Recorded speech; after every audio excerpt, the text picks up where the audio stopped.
नमस्कार दोस्तों, आप सभी लोगों का बहुत बहुत स्वागत है हमारे इस यूट्यूब चैनल पे।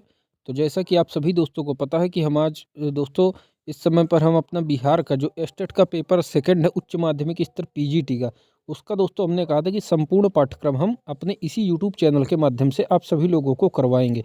उसी क्रम में दोस्तों हमने कहा था कि हमारे पाठ्यक्रम में सबसे पहले जो रचनाएं लगी हुई हैं रचनाओं का अध्ययन करेंगे, क्योंकि दोस्तों हिंदी साहित्य का इतिहास, हिंदी व्याकरण और गद्य साहित्य का इतिहास और दोस्तों जो काव्य शास्त्र के टॉपिक लगे हैं, रसछंद अलंकार, शब्द शक्ति, काव्य गुण, काव्य दोष, ये दोस्तों हम कई परीक्षाओं के हिसाब से पढ़ भी चुके हैं।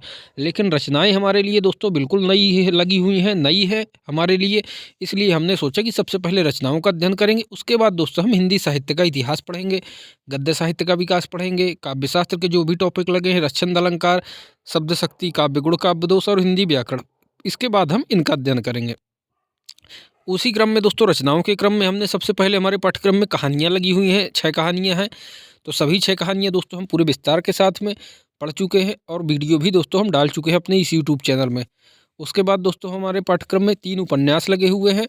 तो 3 उपन्यासों में दोस्तों हमने सबसे पहले गोदान उपन्यास का अध्ययन किया था और गोदान उपन्यास पूरे विस्तार के साथ पढ़ा था और प्लेलिस्ट में दोस्तों वीडियो भी उपलब्ध है पूरे गोदान उपन्यास की विस्तार के साथ। उसके बाद दोस्तों हमने मैलांचल उपन्यास शुरू किया था। जैसा कि आप लोगों को पता है कि मैलांचल उपन्यास 2 खंडों में है दोस्तों। पहले खंड में 44 अध्याय हैं और दूसरे खंड में 23 अध्याय हैं। तो दोस्तों हम पहले खंड के सभी 44 अध्याय पढ़ चुके हैं और दूसरे खंड के 13 अध्याय पढ़ चुके हैं। आज हम दूसरे खंड का 14वां अध्याय का अध्ययन करेंगे दोस्तों। इस वीडियो में 14वां, 15वां, 16वां इस तरह हम अध्ययन करेंगे। तो उसी क्रम में दोस्तों आप लोगों ने अभी तक मैलांचल उपन्यास का पहले खंड के दोस्तों 44 अध्याय और दूसरे खंड के 13 अध्याय नहीं देखे हैं, तो पहले दोस्तों प्लेलिस्ट में जाइए और वहाँ से दोस्तों पहले खंड के पहले अध्याय से शुरू करिए और ये फिर देखते देखते यहाँ तक आइए। पहला खंड पूरा पूरा करिए 44 अध्याय। उसके बाद दोस्तों दूसरे खंड के 13 अध्याय देखिए। उसके बाद आज का वीडियो देखिए, तब आप लोगों को उपन्यास समझ में भी आएगा और मज़ा भी आएगी पढ़ने में ज़्यादा। 20 से अगर आप लोग आएंगे पढ़ेंगे तो समझ में भी नहीं आएगा और मज़ा भी नहीं आएगा। तो चलिए दोस्तों, अगर आप लोग हमारे चैनल में नए हों, जैसा कि आप सभी दोस्तों को पता है कि बीपीएससी 3.0 जो कि 20 मार्च तक प्रस्तावित है परीक्षा, और दोस्तों बीपीएससी 4.0 टीआरई 4 अगस्त में दोस्तों 24 अगस्त। तो दोस्तों उसके हिसाब से आप लोगों को अब बिल्कुल कमर कस लेनी चाहिए और सबसे पहले एस्टेट निकालना चाहिए, क्योंकि बिना एस्टेट के तो आप लोग बीपीएससी में बैठ ही नहीं पाएंगे। इसलिए एस्टेट की तैयारी के लिए पूरा पाठ्यक्रम दोस्तों, संपूर्ण पाठ्यक्रम हम अपने चैनल में करा रहे हैं। तो स्पीड के साथ में दोस्तों एक दिन में 8 से 10 वीडियो देखिए और सभी वीडियो 8 से 10 वीडियो एक दिन में देखिए दोस्तों, और स्पीड क्या कहते हैं बनाइए पढ़ने की, तभी आप लोग पाठ्यक्रम पूरा कर पाएंगे। पाठ्यक्रम क्योंकि बहुत बड़ा है। अगर दोस्तों चैनल में हमारे नए हैं तो चैनल को ज़्यादा से ज़्यादा सब्सक्राइब करिए, शेयर करिए, जिससे हमारा जो प्रयास है हिंदी विषय के लिए, कि हिंदी विषय दोस्तों किसी भी स्टेट की टीजीटी पीजीटी परीक्षा हो, नेट जेआरएफ हो, असिस्टेंट प्रोफेसर, उसके लिए दोस्तों हम पूरे विस्तार के साथ में निःशुल्क अध्ययन करा सकें। बस केवल हमारा एक ही आप लोगों से आग्रह है कि ज़्यादा से ज़्यादा लोगों को अगर आप शेयर करेंगे चैनल के बारे में, सब्सक्राइब करवाएंगे, तो हमें थोड़ा ज़्यादा मजा आएगी पढ़ाने में और हमारा भी उत्साहवर्धन होगा दोस्तों। चलिए दोस्तों आते हैं अपने विषय वस्तु पर सीधे। मैलांचल उपन्यास खंड संख्या 2 और 14वां अध्याय। तहसीलदार साहब अपने नए 2 मंजिले की छत पर बैठकर देखते हैं, धान के खेतों में अब धानी रंग उतर आया है, बालियां झुक गई हैं, 25 दिन कार्तिक के बीत गए हैं, अखता धान की अब कटनी शुरू हो जाएगी। चारों ओर तहसीलदार साहब की जमीन, पूरब वह जो ताड़ का पेड़ दिखाई पड़ता है कमला के उस पार वहां तक, और उत्तर बूढ़े बरगद तक, दक्षिण में संथालों की जमीन दखल करने के बाद पिपरा गांव तक। तहसीलदार के पेट में दर्द पेट में पिपरा गांव तक तहसीलदार के पेट में चला आया है। घर के पश्चिम ततमा टोला के पास 50 एकड़ जमीन की एक ही जमा है, खजाना लगता है सिर्फ 10 रुपया। तहसीलदार साहब के बाप ने भी इस जमा को दखल करने की हरचंद कोशिश की थी, मगर गोटी नहीं बैठी। तहसीलदार साहब ने भी अपनी तहसीलदारी के समय बहुत कलम चलाई, लेकिन तुम कहत तो वह भूमिहार, वह जमीन धर्मपुर के भैरव बाबू की है।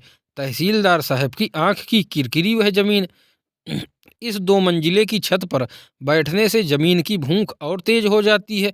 लिखा पढ़ी, दलील, दस्तावेज, मरम्मत से लेकर अकेले में बैठकर तरह तरह के पॉइंट भी यही सोचते हैं वह।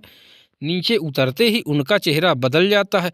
तब पोखर में स्नान करने से लेकर भोजन पर बैठने तक वह ना जाने कौन शास्त्र का मंत्र बुदबुदाते रहते हैं। ओम मृग शिवा आ ओम गिर मृग। रोज खाने के समय तहसीलदार साहब धीरे से पूछते हैं, दीदी कैसी है? आज बहुत खुश है तुम्हारी बेटी।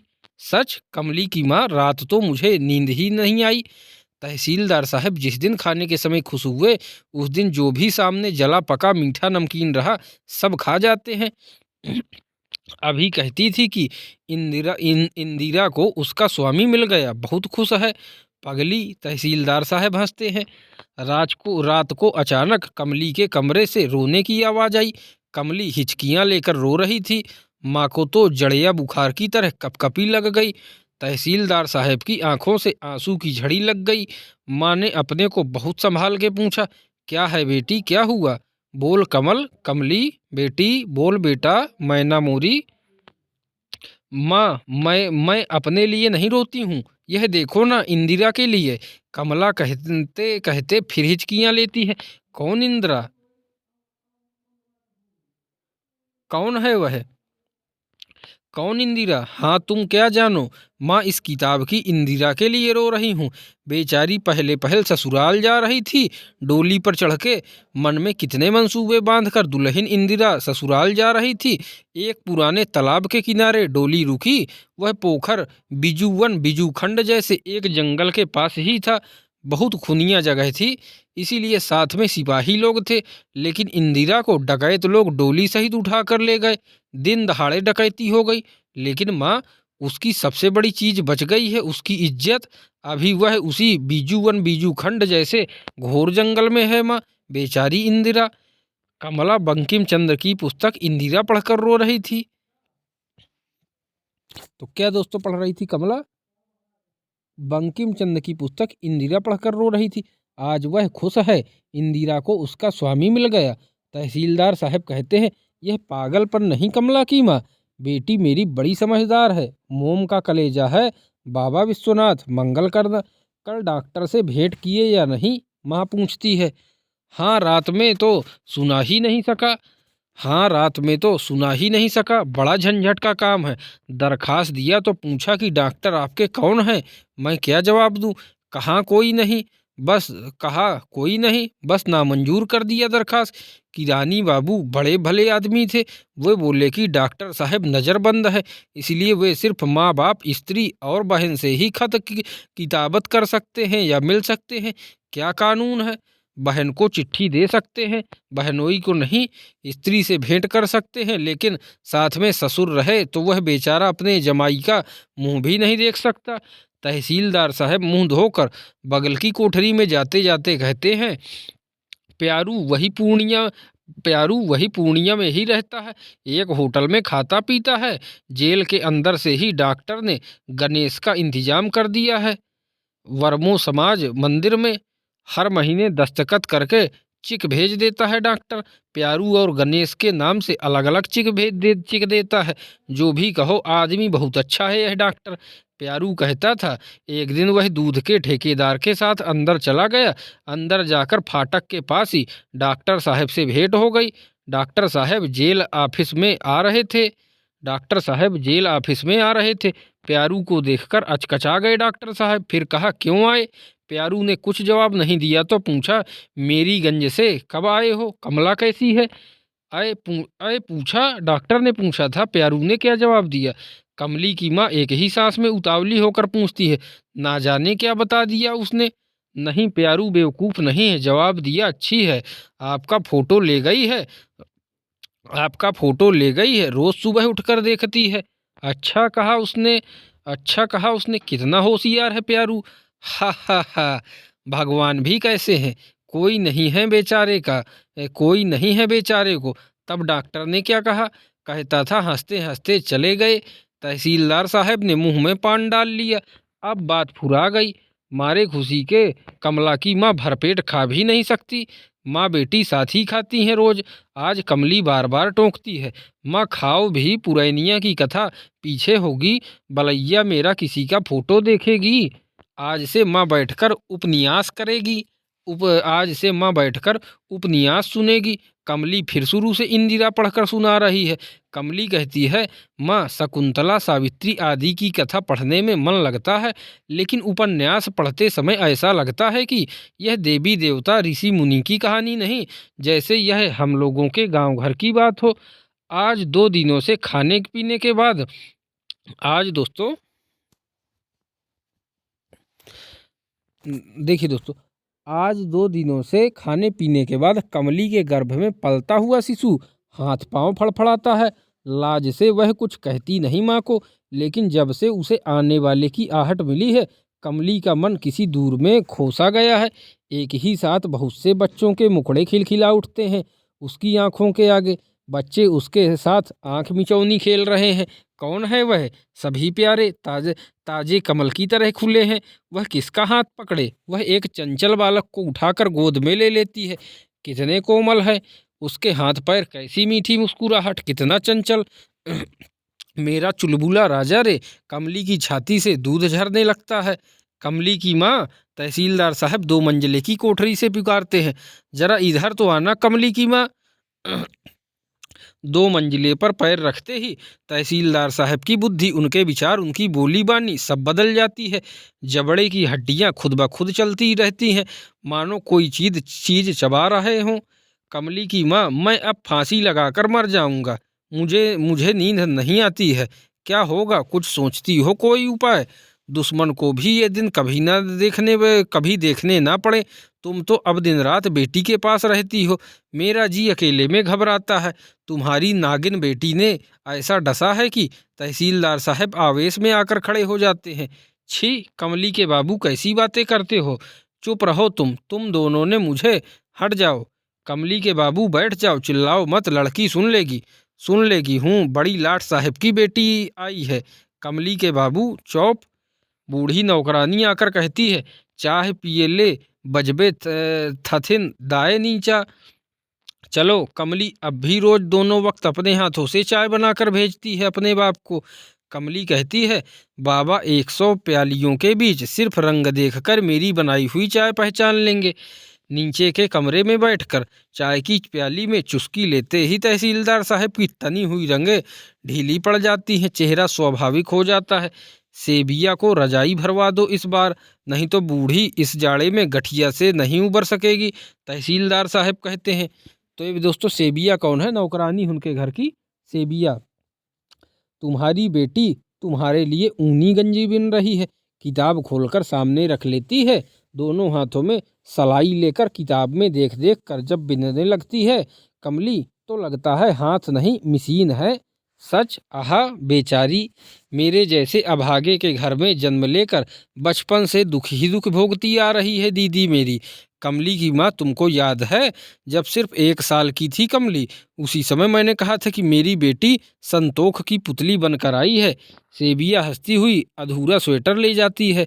यही देखो, माँ हाथ में लेकर दिखलाती है अपनी बेटी की कारीगरी देखो। तहसीलदार साहब मुस्कुराते हुए देखते हैं, फिर सेबिया को इशारा करते हुए कहते हैं, यह तो बहुत बड़ा होगा मेरी देह में। मेरे लिए तो इतना छोटा, एक बच्चे के बराबर चाहिए, इतना छोटा। सेबिया गाल पर हाथ रखकर हंसते हुए कहती है, बतहा पागल। माँ कहती है, दे आओ, कहना बहुत बढ़िया है। बहुत पुरानी नौकरानी है सेबिया। तो दोस्तों, कौन है? बहुत पुरानी नौकरानी है सेबिया। कमली की माँ के बचपन की सहेली है वह, साथ साथ खेली है। बचपन में ही बेवा हुई, चुमौना की बात सुनते ही हफ्तों रोती रहती और नदी में डूबने जाती। कमली की माँ के साथ यहाँ आई और अब तक है। गठिया के कारण शरीर बहुत कमजोर हो गया है और एक कान से कम सुनती है। कमली कहती है, सेबिया माई, ए सेबिया माई। बूढ़ी रोज चुराकर चूल्हे की लाल मिट्टी के टुकड़े दे आती है कमली को। कितनी सोंधी लगती है चूल्हे की मिट्टी। माँ, सेबिया माई पूछती है, जमाई कब आवेगा? तहसीलदार साहब 2 मंजिले की छत पर खड़े होकर देख रहे हैं। पश्चिम की ओर डूबते हुए सूरज की लाल रोशनी धर्मपुर मिली के खेतों पर फैली हुई है। रंग धीरे धीरे बदल रहा है। लाल धुंधला रंग मटमैला अब अंधियारी बढ़ी आ रही है। तहसीलदार साहब की ड्योढ़ी चहार दीवारी भी अब अंधेरे में डूब गई। अब दोस्तों देखते हैं 15वां अध्याय दूसरे खंड का। बालदेव जी घोड़ा गाड़ी वाले से कहते हैं, देखो जी, आप यदि टैन पकड़ा दो तो 8 आना बख्शीश देंगे। देखिए, अपने जानते कोशिश तो हम खूब करेंगे। चल बेटा। कदम कदम बढ़ा के घोड़े वाला छोकरा घोड़े को चाबुक लगाते हुए गाता है। झगड़ा शुरू हुआ है सारे हिंदुस्तान में, हिंदू मुसलमान में ना। बालदेव जी को आज मालूम हुआ कि महात्मा जी 2 महीने से लगातार पटना में थे। रोज प्रार्थना सभा में भाषण देते थे महात्मा जी। आजकल दिल्ली में है। कौन गाड़ी बिगुल दिया है? अभी सिग्नल डाउन भी नहीं हुआ है। देरी है। वाह बहादुर। स्टेशन पर बालदेव जी ने भाड़ा के अलावा 1 अठन्नी बख्शीश में दिया तो घोड़ा गाड़ी वाले छोकरे ने बड़े कायदा से हाथ चमका के सलाम किया। सलाम हजूर। किसी जवान स्त्री को देखते ही बालदेव जी को झट से लक्ष्मी की याद आ जाती है। मन ही मन सोचते हैं, यदि थोड़ी देर गांगुली जी के यहाँ और हो जाती तो आज शर्मा जी आने नहीं देते। चलते चलते शर्मा जी ने आखिर दिल लगी कर ही लिया। अच्छा तो बालदेव जाओ, हम बेवकूफ़ हैं जो तुमको रोकेंगे। तुमको यहाँ रोक लें और उधर तुम्हारी कोठारिन किसी से सत्संग करने लगे तो हुआ। हा हा हा। माफ़ करना। अच्छा तो जय हिंद। जय हिंद बालदेव जी। कौन खलासी जी? कहिए क्या हाल है? हम तो अभी आ रहे हैं मेरीगंज से। जाइए, रौतहट टीसर में आपकी बैलगाड़ी लगी हुई है। गए थे रुखसत कराने के लिए। आज 10 दिन के बाद लौटे हैं। हमारे जलाना को गर्म हवा लग गया था, झाड़ फूंक कर साथ लेते आए हैं। आहा, आज 10 बजे हम आपके आश्रम के तरफ गए थे एक जड़ी खोजने के लिए।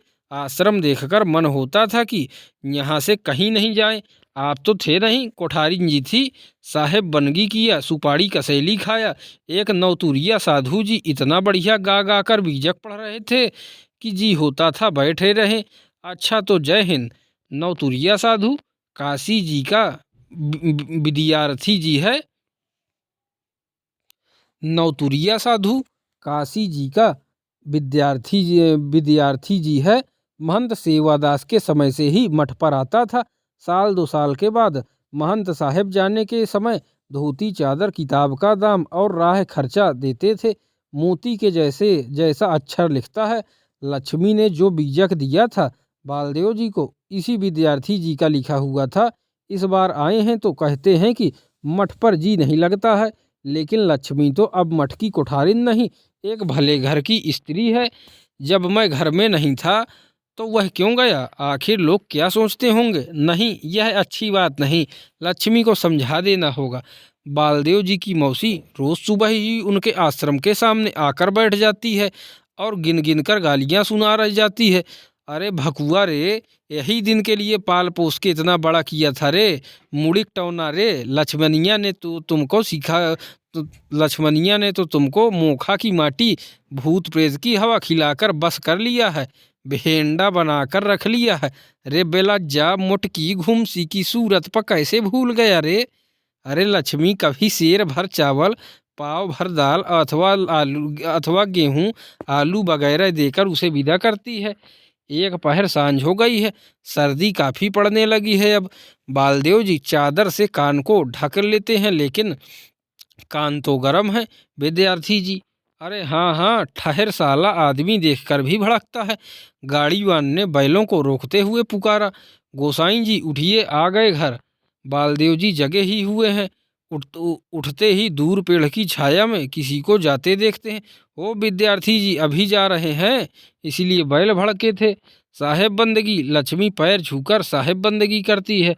बालदेव जी मिनमिनाकर कुछ कहते हैं और सीधे अपनी आसनी पर चले जाते हैं। मेरा कंबल कौन ओढ़ा था? बालदेव जी बिछावन पर पड़े हुए कंबल को नाक सिकोड़ कर देखते हुए पूछते हैं। मेरा कंबल क्यों ओढ़ा था? वह कौन और कौन? मालूम होता है सपना देखती हो। बालदेव जी का माथा गर्म है। रामफल तुम लोग खा लो, हमको भूख नहीं, हम नहीं खाएंगे। बालदेव जी जोर जोर से कंबल झाड़ते हुए कहते हैं, दुनिया भर का आदमी आकर आसन पर सोएगा। लक्ष्मी कई दिनों से देखती है बालदेव जी बात बात पर बिगड़ जाते हैं। वह आकर दरवाजे के पास खड़ी हो जाती है। आसन झाड़ा हुआ है। विद्यार्थी जी तो ओसारे पर बैठे थे। क्यों ओसारे पर क्यों थे? घर में नहीं बैठते हैं विद्यार्थी जी? सूने घर में जैसा घर वैसा ओसारा। बालदेव जी के होंठ फड़क उठते हैं। विद्यार्थी जी आते हैं सत्संग करने के लिए। हाँ हाँ, खूब समझते हैं सत्संग। सत्संग। बालदेव जी घृणा से मुंह सिकोड़ लेते हैं। ना जाने क्यों आज सत्संग सुनते ही उनकी देह में झरक सी लगती है। छोटन बाबू ने कहा था सत्संग कर रहे हैं। दौरिक शर्मा ने आखिर कह दिया कोठारी किसी के साथ सत्संग।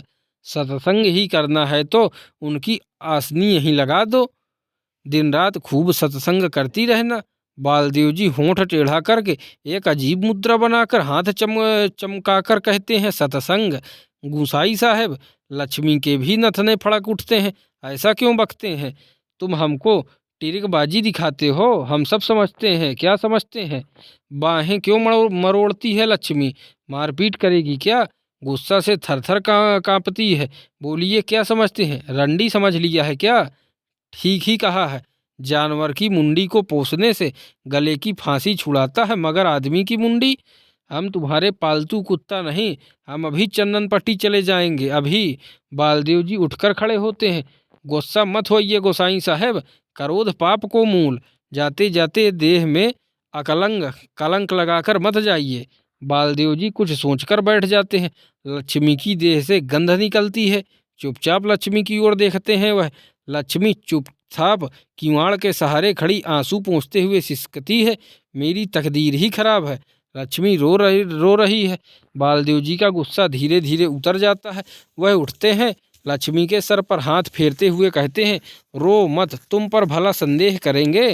रो मत, लेकिन तुमको अब खुद समझना चाहिए कि तुम अब मठ की कोठारी नहीं, मेरी स्त्री हो। लोग क्या कहेंगे?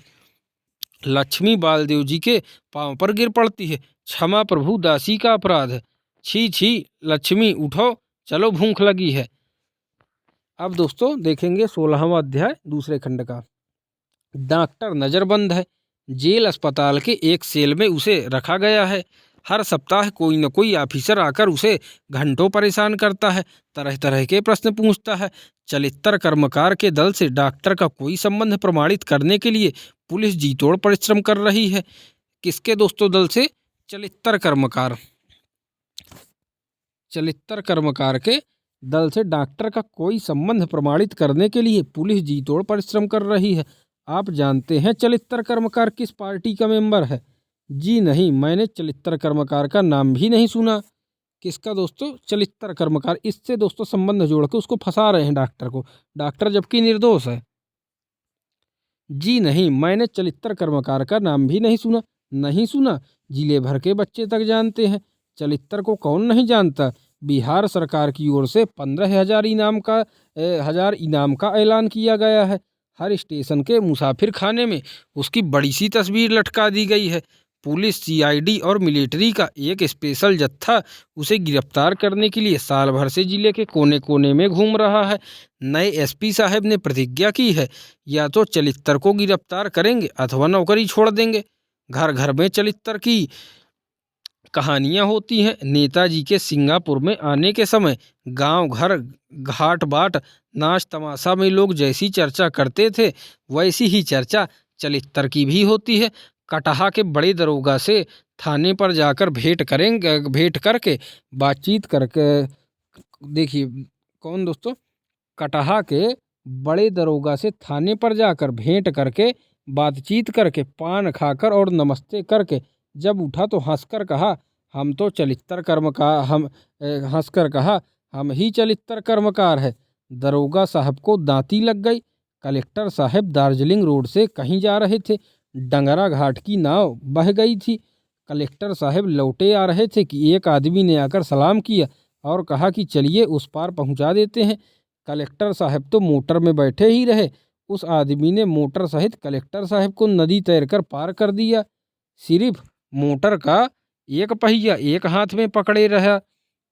उस पार जाकर कलेक्टर साहब ने खुश होकर इनाम देने के लिए नाम गाम पूछा तो बताया चलित्तर कर्मकार। कलेक्टर साहब के हाथों से कलम छूटकर गिर गई। रोते हुए बच्चे को रात में माँ डराती है, अरे चलित्तर घोड़ा चढ़ी। देखिए दोस्तों, फिर देखिए क्या हुआ। ये दोस्तों, नए एसपी ने प्रतिज्ञा की है। क्या प्रतिज्ञा की है? या तो चलित्तर को गिरफ्तार करेंगे अथवा नौकरी छोड़ देंगे। घर घर में चलित्तर की कहानियां होती हैं। नेताजी के सिंगापुर में आने के समय गांव घर घाट बाट नाच तमाशा में लोग जैसी चर्चा करते थे, वैसी ही चर्चा चलित्तर की भी होती है। कटहा के बड़े दरोगा से थाने पर जाकर भेंट करके, बातचीत करके, पान खाकर और नमस्ते करके जब उठा तो हंसकर कहा, हम ही चलित्तर कर्मकार है। दरोगा साहब को दांती लग गई। कलेक्टर साहब दार्जिलिंग रोड से कहीं जा रहे थे। डंगरा घाट की नाव बह गई थी। कलेक्टर साहब लौटे आ रहे थे कि एक आदमी ने आकर सलाम किया और कहा कि चलिए उस पार पहुंचा देते हैं। कलेक्टर साहब तो मोटर में बैठे ही रहे। उस आदमी ने मोटर सहित कलेक्टर साहब को नदी पार कर दिया। सिर्फ मोटर का एक पहिया एक हाथ में पकड़े रहा। उस पार जाकर कलेक्टर साहब ने खुश होकर इनाम देने के लिए नाम गाम पूछा तो बताया। क्या बताया? चलित्तर कर्मकार। कलेक्टर साहब के हाथ से कलम छूटकर गिर गई। रोते हुए बच्चे को रात में माँ डराती है, अरे चलित्तर घोड़ा चढ़ी। और डॉक्टर कहता है कि उसने चलित्तर का नाम भी नहीं सुना। कैसा विश्वास किया जाए? विराटनगर के बड़े हाकिम ने लिखा है, डॉक्टर नेपाल की प्रजा नहीं, बंगाल वालों का जवाब आया है। बंगाल से उसका कोई संबंध नहीं, तो आखिर कहाँ का आदमी है? पुरानी फाइलों को उलटने से बातें और भी उलझ जाती हैं। अजब झंझट है। उधर विधानसभा में सवाल पूछा गया है, डॉक्टर को क्यों नज़रबंद किया गया है? बड़ी मुश्किल है। एसपी साहब बहुत कड़े आदमी हैं। कटहा के छोटे दरोगा को गलियाकर ठीक कर दिया है। जेल में दाखिल होने के बाद डॉक्टर को लगा इसकी बहुत बड़ी आवश्यकता थी। जेल अस्पताल का यह सेल, ऑफिसरों का आना जाना और पूछताछ 15-20 दिनों के बाद ही बंद हो गई। गांधी जी पटना की प्रार्थना सभा में रोज प्रवचन देते हैं। दैनिक पत्रों को ये पृष्ठ कभी पुराने नहीं होंगे। इन प्रवचनों पर बहस नहीं की जा सकती है। किसी सेल में बैठकर इसका अध्ययन किया जा सकता है। अभी कल कुछ संप्रदायवादियों के एक बड़े जलसे का उद्घाटन किया है प्रांत के एक बड़े जगजाहिर नेता ने। मालूम होता है चालबाजी बहुत दूर तक चली गई है। महात्मा गांधी ने भी काली टोपी स्वयंसेवक दल के लिए प्रशंसा के शब्द वसूलना हंसी खेल की बात नहीं। मन में किसी ने कहा था उन्हें धोखा दिया गया है, और तीसरे ही दिन बात स्पष्ट हो गई। गांधी जी ने बयान में कहा, इस संस्था के संचालकों ने मेरे पास अपनी संस्था का उद्देश्य छिपाया। इसका मतलब हुआ उनकी आत्मा कहती है कि वे असत्य मार्ग पर हैं। फिर कोई सही दिमाग वाला आदमी उन्हें कैसे कहेगा कि वे सही रास्ते पर हैं? मेरी गंज की याद आती है। कमला की बड़ी चिंता थी, मगर सुना है वह ठीक है। कमला की याद आते ही जेल की सारी कुरूपताएं सामने आकर खड़ी हो जाती हैं। कालीचरण वासुदेव वगैरह डकैती केस में फंसकर आए हैं। कौन कौन दोस्तों? कालीचरण वासुदेव वगैरह डकैती केस में फंस कर आए हैं। वासुदेव सुंदर और सोमा की बात नहीं जानता, लेकिन कालीचरण विश्वास नहीं होता, कुछ कहा भी नहीं जा सकता। तहसीलदार विश्वनाथ प्रसाद की अब 5 उंगलियां घी में होंगी, लेकिन यह अन्याय कितने दिनों तक चलेगा? तहसीलदार विश्वनाथ प्रसाद ने एक दिन हंसकर कहा था, जिस दिन धनी जमींदार सेठ और मिल वालों को लोग राह चलते कोढ़ी और पागल समझने लगेंगे, उसी दिन असल सुराज हो जाएगा। आप कहते हैं कि ऐसा जमाना आवेगा, जब जमाना आवेगा तो हमारी संपत्ति छीनी जाएगी ही, और अभी संपत्ति बटोरने पर तो कोई प्रतिबंध नहीं, तो फिर बैठा क्यों रहूं? तहसीलदार साहब भी अजीब आदमी है, लेकिन वह जेल से छूटकर मेरीगंज ही जाएगा। और कहाँ जाएगा वह? नेपाल के लोगों ने नेपाल राष्ट्रीय कांग्रेस की स्थापना की है। नहीं, राजनीति में वह नहीं आएगा। न राजनीति में वह नहीं जाएगा, वह राजनीति के काबिल नहीं। एक बार ममता ने बातें करते हुए राजनीति की तुलना डाइन से की थी। डाइन मौसी को लोगों ने मार ही डाला। मौसी, गणेश, कमला लाख चेष्टा करने पर भी उसकी सूरत आंखों के आगे आ जाती है। डॉक्टर साहब, असिस्टेंट जेलर साहब आए हैं, ब्रह्मा समाज मंदिर के सेक्रेटरी आए हैं, आपका भांजा बीमार है, आपका भांजा बीमार है, आपसे उसके इलाज के बारे में कुछ सलाह लेने आए हैं, जेलर साहब आपको बुला रहे हैं। ओ चलिए। तो दोस्तों, तो ये था दोस्तों 16वां अध्याय महिलाचल उपन्यास का। अब दोस्तों इसके आगे हम देखेंगे अगले वीडियो में। तब तक आप लोग दोस्तों चैनल में बने रहिए, चैनल को ज़्यादा से ज़्यादा शेयर करिए, सब्सक्राइब करिए। और प्लेलिस्ट में जो दोस्तों अभी तक हम बिहार स्टेट के पाठ्यक्रम के हिसाब से सभी 6 कहानियाँ करवा चुके हैं, गोदान उपन्यास पूरा करवा चुके हैं और महिलाचल उपन्यास पूरा होने वाला है दोस्तों। अगले क्या कहते हैं 1-2 वीडियो में पूरा हो जाएगा महिलाचल उपन्यास। उसके बाद हम त्यागपत्र उपन्यास की शुरुआत करेंगे।